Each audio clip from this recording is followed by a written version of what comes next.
This video is going to explain one of the crazier plans that I have had in terms of athletic pursuits. And to cut it short, I'm aiming to PB my marathon by an hour in the Malaga Marathon in December. And I'm also aiming to get to around about 10 to 12% body fat whilst in the middle of moving house and running a business.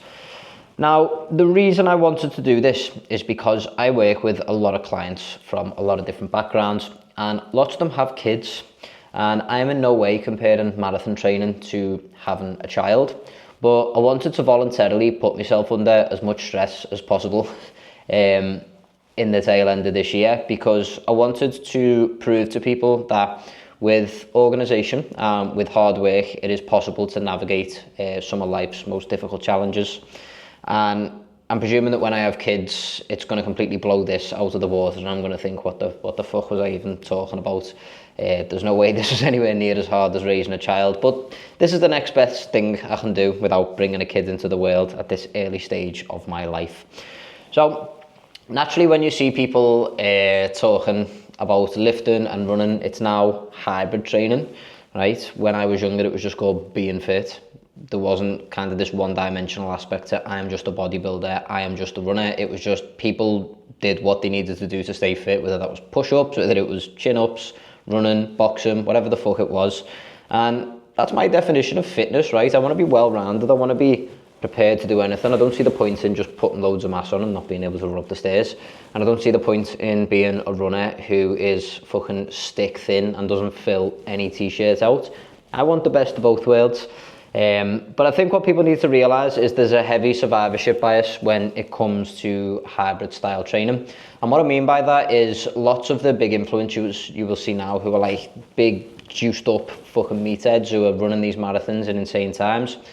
They were once much, much bigger than they are now. And they probably just realised, shit, I'm really, really unhealthy, or there's a lot of money in running content. And so they've replaced a lot of the lifting volume with running volume. And as we know, it only takes around about 30% of the volume it took you to build muscle to actually maintain it. So these people can actually just hold on to the physiques. And what you will recognise is that most of these people who are running crazy distances, their physique never really improves because it's in a really good spot anyway. They don't really need it to improve. But people are very easily duped and think that, right, hybrid training is what I need to do to get myself in incredible shape. And let me tell you, it isn't, right? That's not why I'm doing this. I've ran this kind of like hybrid style training before where I'm running very long distances and lifting, and I find it very, very difficult to build muscle. It's also very, very difficult to stay in a cut when you're doing it because your hunger levels are so fucking high. And so it might beg the question, why are you doing it considering you are not that big?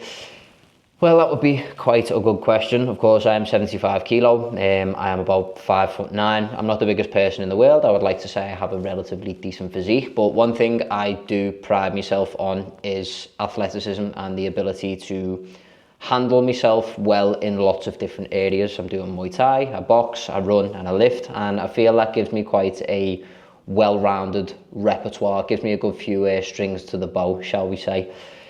For me, bodybuilding, it does get quite boring. Like, I'm not going to lie to you. Effective bodybuilding training is very, very repetitive. And as much as I love going in and getting a pump and the feeling of training, I need something outside of that to keep me moving forward and to keep me locked in on a goal.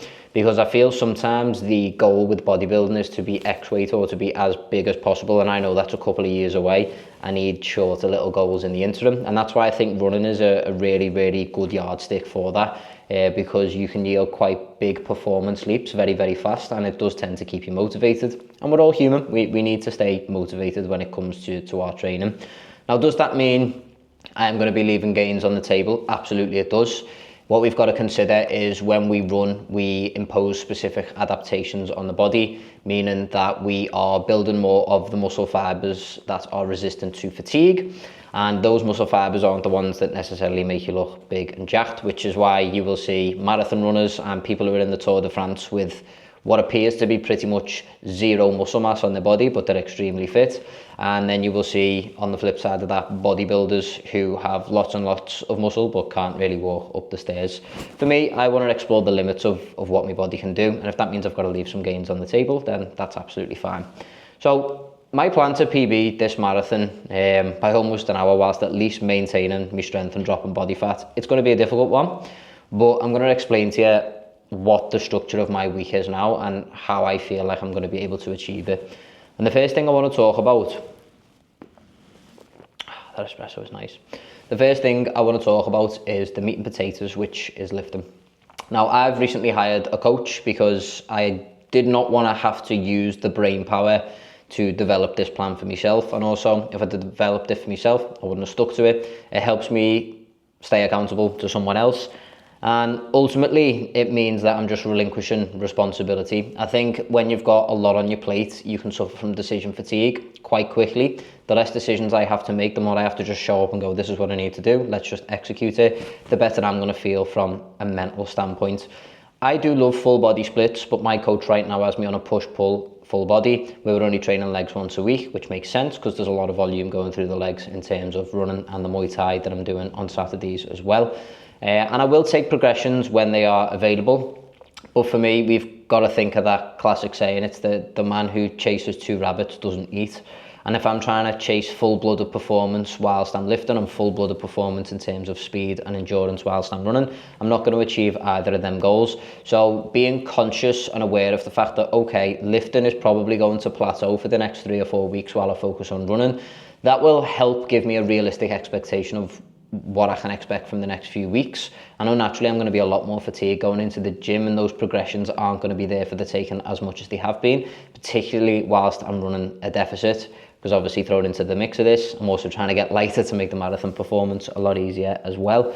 But my training, it's very, very simple. It's 3 45-minute sessions a week, all followed by a sauna and a swim, just to help decompress, relax, lower inflammation, and to help get the blood flowing to the muscles after I've just trained.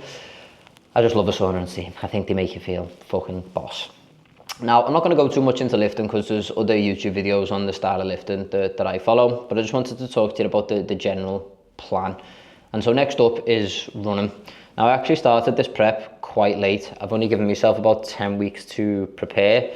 But I've had Muay Thai and boxing in the rotation for a very, very long time. And so my fitness has still been at a relatively decent level. And I've been able to throw myself straight into middle distance. So I've done about 3 runs and I'm managing to run 15 kilometers at like a 9-minute mile pace for an easy run, which I think is a good starting position considering that I haven't ran properly in probably about 18 months or so. I'm also doing a tempo 5k, which at the minute is on a Wednesday. So I've got a push, a pull, a tempo 5k, a rest day, a full body day, Muay Thai day, and then a long run. And then we start it all over again. So that's my schedule at the minute. Now in this tempo 5k, I'm pushing myself to the limit. And this massively differs from my last few marathon preps. The first one, I went on a holiday to Tulum for 2 weeks, then went to Bilbao, had a massive piss up, ate what I wanted, and did about 1 run before I ran it. And I actually ran my fastest marathon time of 4 hours 39 minutes there, which is still shite.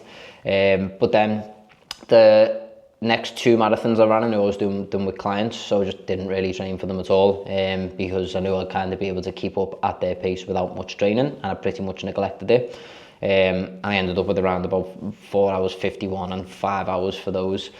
Now, for some people, they might be good times. I know for me, that was nowhere near what my potential was, and that's why I've decided to kind of go all in and get a coach and get this sorted out so I can come in significantly under 4 hours this time. Now the plan for me is to literally just keep doing those tempo 5Ks and slightly pick up the speed every single week, and the same with the long runs, except I'm going to maintain the speed and I'm going to pick up the distance by about 3 kilometers a week. I'm going to run 1 deload week during the next 10 weeks, and then I'm going to push, and then I'm going to stop running around about a week or 2 weeks before the actual marathon itself. So this is a pretty demanding training schedule, and I think if you are going to try and get the most out of your training, if you are going to try and squeeze every last drop out of a program that's pretty heavy on both the running and the lifting, we have to make sure a couple of things are in check. Number one is nutrition.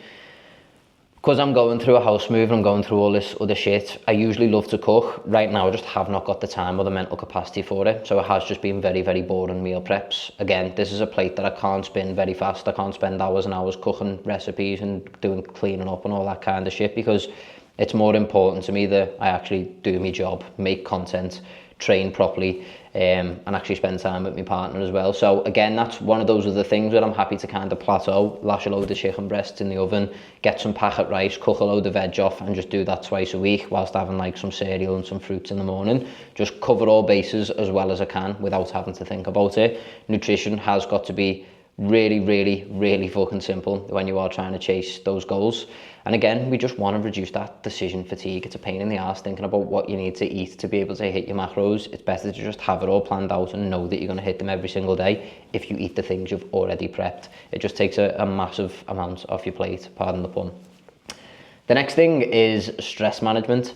And this is part of the reason I hired a coach, because the person who coaches themselves has a fool for a client. I always say this to prospective clients, but it's very true, because you'll accept your own bullshit and you'll accept your own excuses, and you can't actually see where the areas are that need improvement, and we will just lie to ourselves because we have an inflated sense of self, an inflated sense of ego, and we want to defend that ego at all costs, and that will mean basically bullshitting ourselves into feeling like we're doing the right amount of work. And one thing I've realised over the last few weeks is I was bullshitting myself over my intensity, over my training, over my nutrition, and having a coach helped me identify that, and I'm not scared to admit that even as a coach who has a hell of a lot of experience coaching others, that I did need that help, and it has been a massive game changer for me.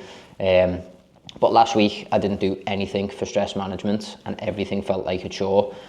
And staying on top of my mental health towards the end of last week, like focusing more on reading, on journaling, on just pissing about and like play fighting with me missus, just little things like that have meant that I've kind of filled my cup up. And this week, the start of this week, has felt a lot more effortless, and I haven't been highly strung, and I've been in a much better mood, which means I've been able to execute better. So please don't discount the value of stress management, because it's absolutely fucking critical for you progressing and getting to where you need to be when it comes to your training.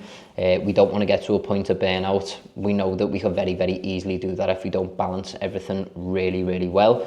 And I'm going to keep you all updated on how this is going, if anyone at all is one bit asked. But I think a lot of us will be in this boat where we're trying to chase a couple of goals, and I just wanted to share like what I was doing and the decisions that I've made to try and make life a little bit easier for myself. So hopefully in 6 weeks' time I can come back to you and say that I've run a half marathon at the pace I want to run the full marathon at. I know that things are going pretty well, but I've got a 10k race on Sunday, and let's hope the rest of this week's training goes well. So I will catch you all on the next one.